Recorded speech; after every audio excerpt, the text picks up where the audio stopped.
The Lazy Man and the God's Plan. A long time ago, there lived a very lazy man who always looked for an easier way to feed himself.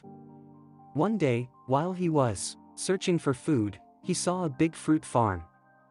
As he looked around, he didn't see anyone guarding the fruits on the tree. At once, he decided to steal some fruits. As soon as he walked into the farm and started to climb the tree, a farmer saw him and chased the lazy man.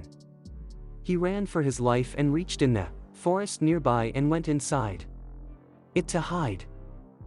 After some time, he started to move on from the forest. While crossing the forest, he saw a fox, which had only 2 legs.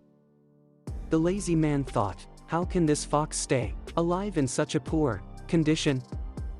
Suddenly, he saw the lion coming towards the fox with a piece of meat in his mouth. All the animals ran away as they saw lion coming towards them. The lazy man climbed up the tree to save himself, but the fox stayed at its place. But what the lazy man saw was truly surprising. The lion left a piece of meat which was in his mouth for the fox.